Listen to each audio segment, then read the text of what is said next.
Hi, my name is Jerry Wise, and I'm a relationship expert and the director of the Center for Self-Differentiation in Carmel, Indiana, on the north side of Indianapolis. And this video is entitled Breaking the Family Trance. All of us grow up in families in which we are, so to speak, hypnotically induced into a hypnotic state in which we come to accept the paradigm of our families as the norm, and those are paradigms that we adopt. For some families, those paradigms are not as toxic. For other families, those paradigms and that trance that we are placed in that started at childhood continue on into adulthood and are quite toxic and quite unhealthy. Let me read a quote to you that I found, which I really enjoy. Family trance is a word used by family systems therapists and family systems theorists, and this one is a good one. It says, the deepest trance you'll ever be in is in your family trance, says Jane Parsons Fine. When you think you're changed, whether thanks to therapy, support groups, workshops, or simply increased self-knowledge, just go home for the Thanksgiving and Christmas holidays and experience those old emotional buttons. And I see a whole herd of planes going by that are all kind of antique. I apologize. When you think you're changed, whether thanks to therapy, support groups, workshop, or simply increase in knowledge, just go home for the Thanksgiving and Christmas holidays and experience those old emotional buttons being pressed by family members. You are back in trance, which started the moment you were born. And I really think there's a lot of truth to that, and that's an experience that people have. And we, and a lot of folks experience that trance. I also realize that when I work with folks, I find that when they begin to break that trance, they really begin to see the world differently. They begin to see themselves differently. Smells are different. Visions are different. They see their family different. They see their own lives differently. It really is an awakening when you break that family trance, because that trance goes with you wherever you go.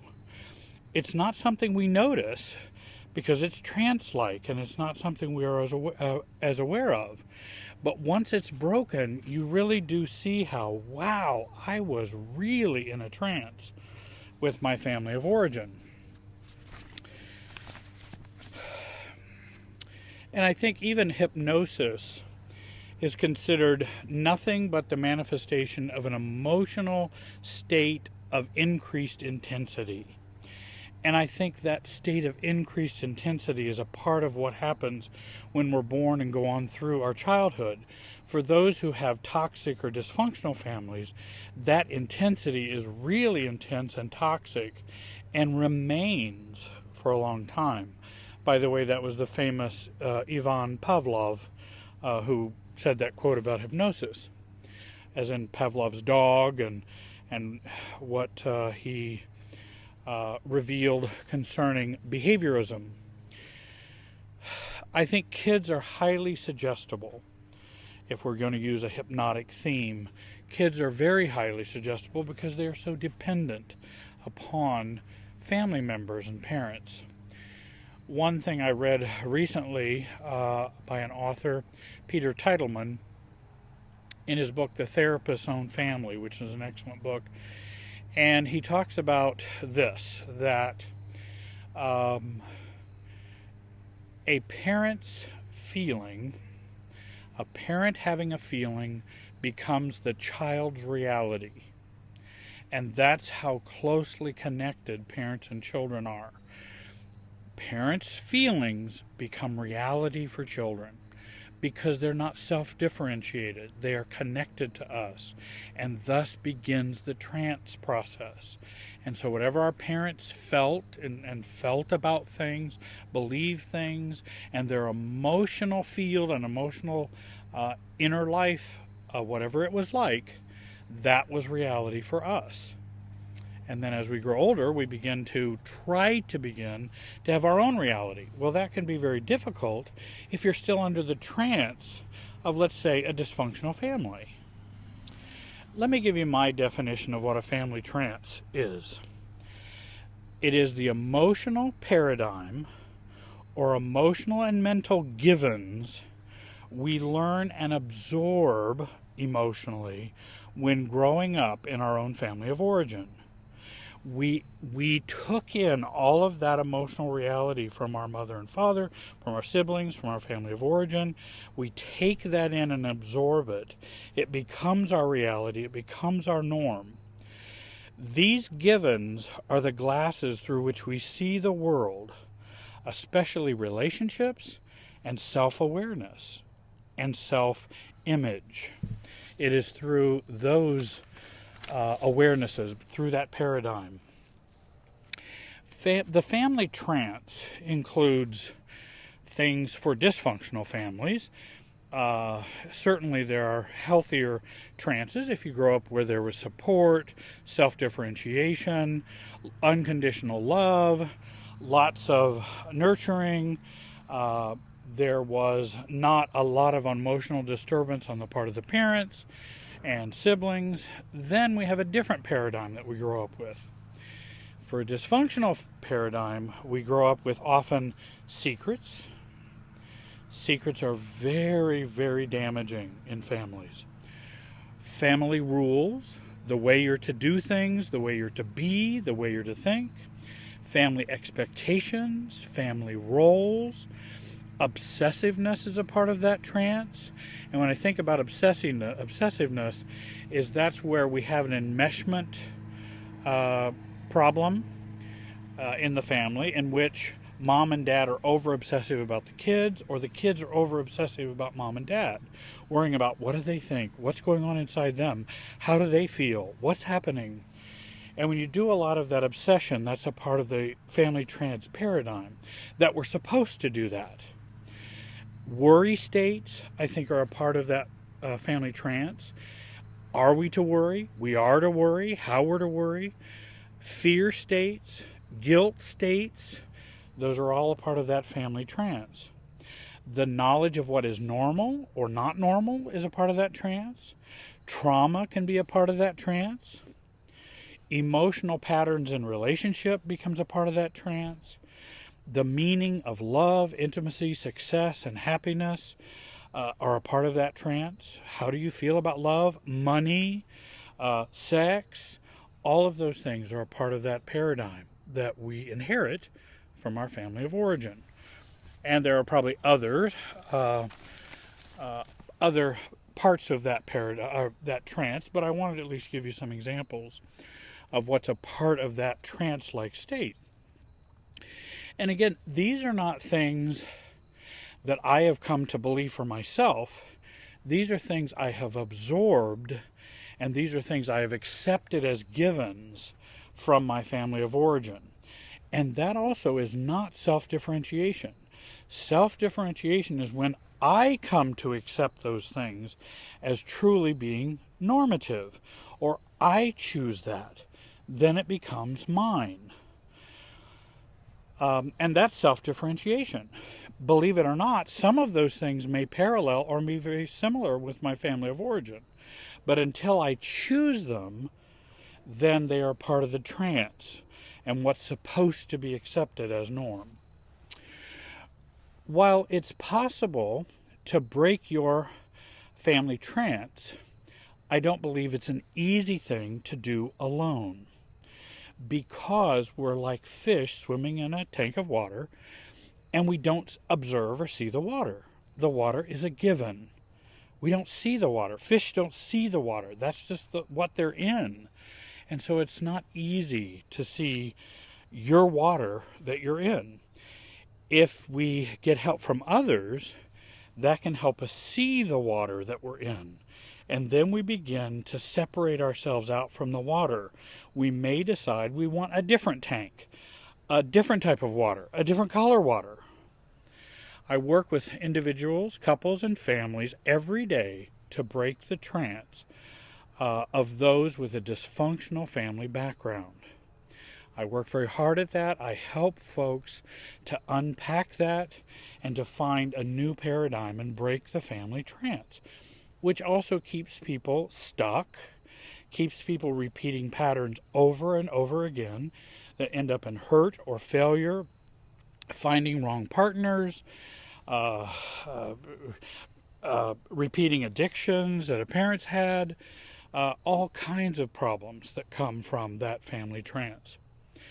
So, how does someone break the family trance? Number one, we need knowledge, support, and input from outside the system.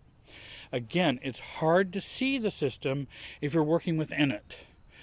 You need help to see outside. You need to borrow other people's objectivity. And I think that's what's been helpful in group, in therapy, reading books, coaching, support groups, whether ACOA or CODA or whatever.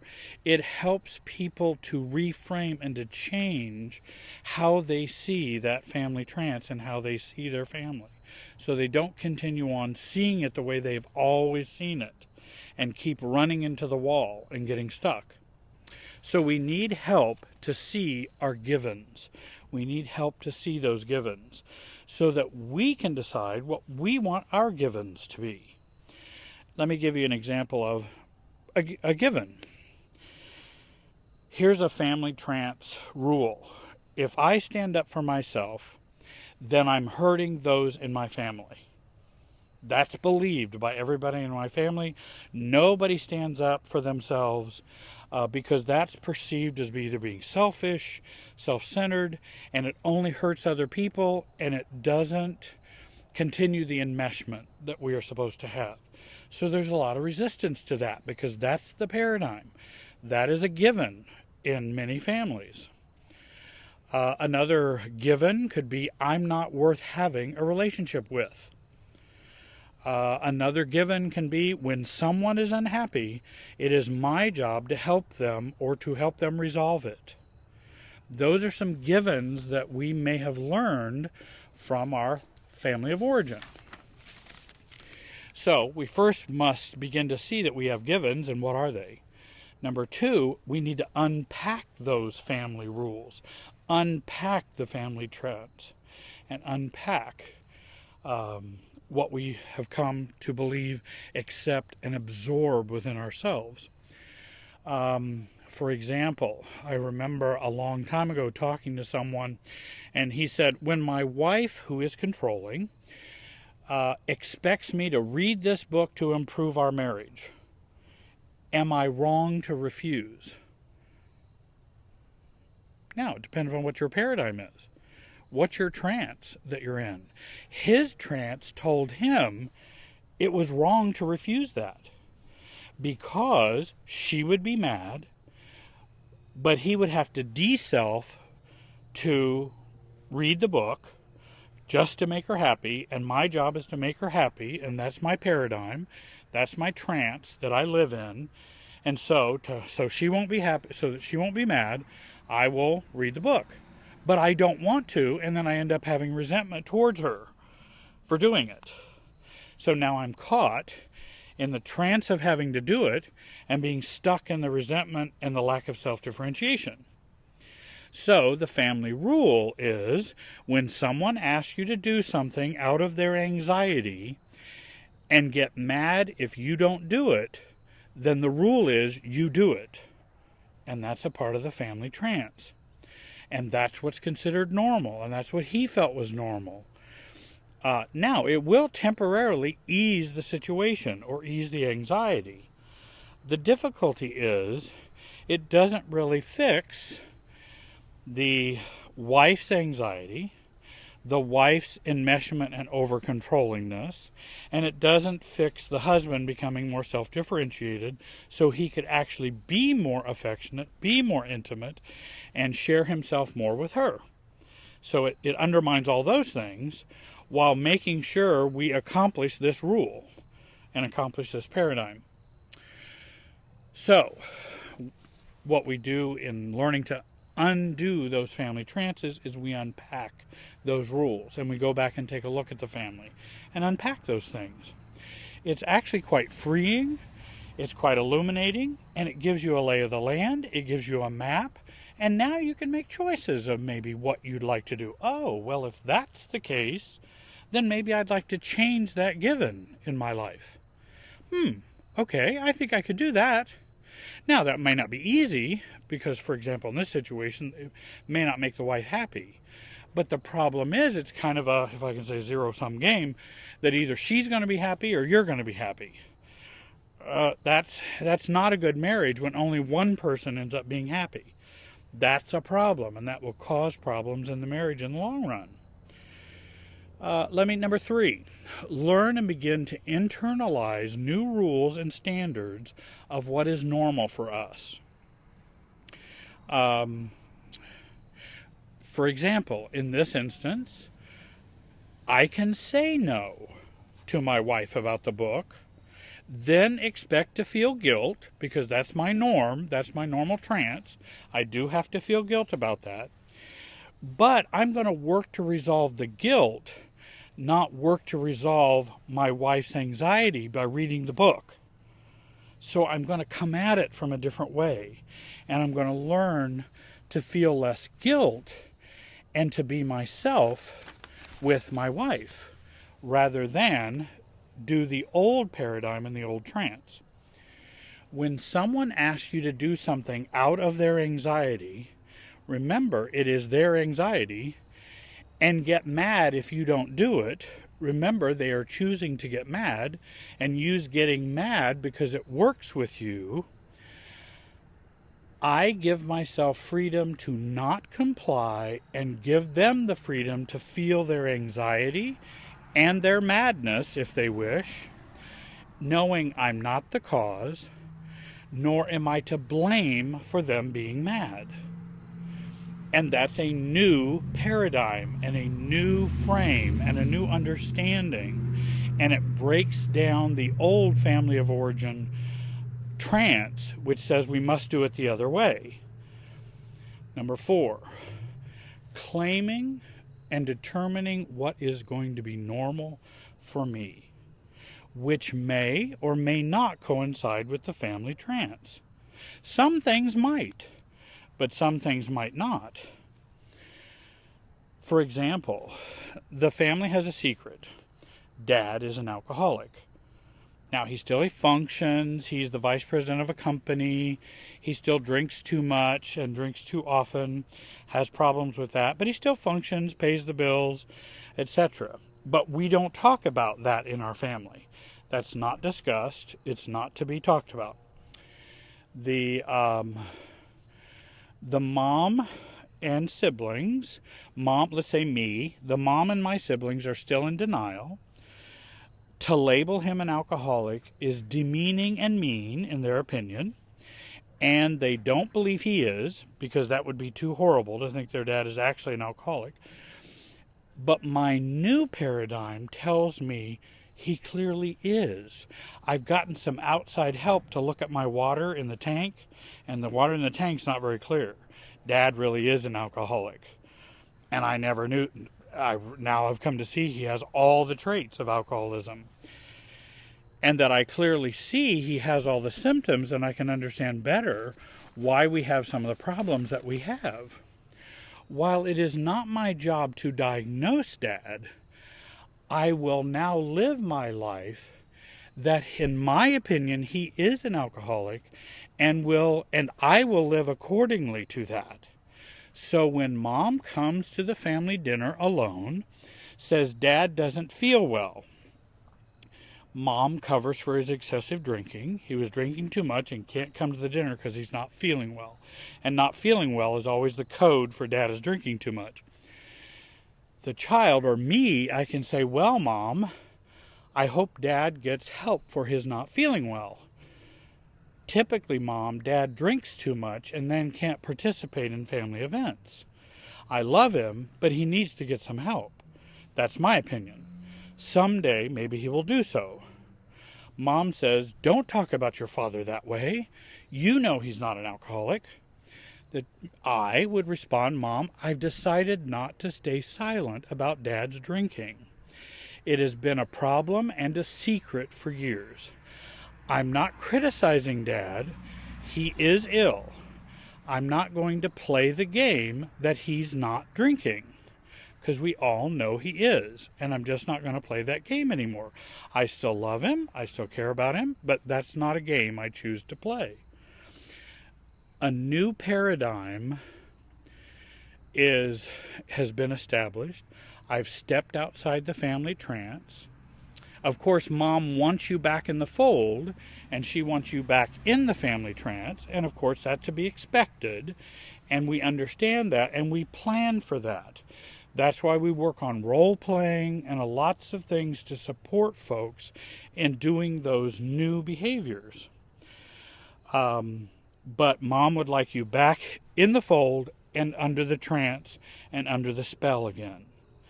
Only you can decide, I'm not going to be under the spell again and don't wish to. Fifthly, I think role-playing is a helpful learning tool for breaking the trance.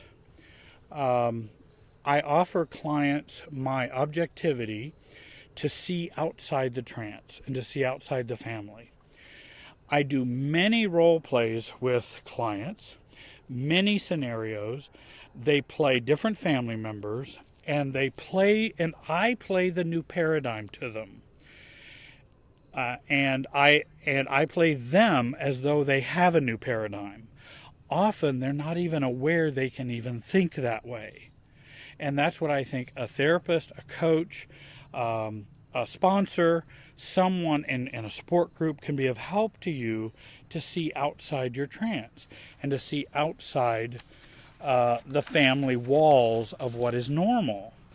And that's where we can begin to practice those new beliefs, understandings, because many times when we do role play, they always are stymied and go, I don't know what my family member would say to that, because I've never said that to them.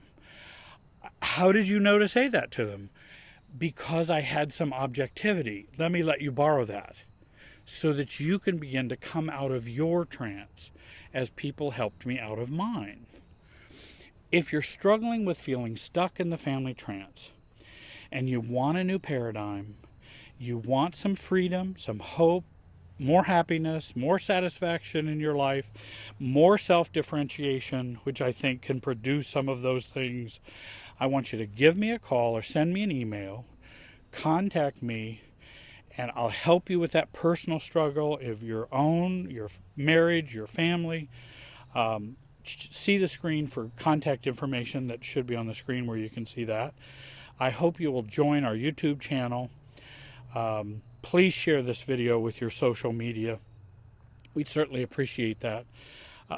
Write me for more information. I'll respond to every email. I want to thank you very much for watching, and have a great day.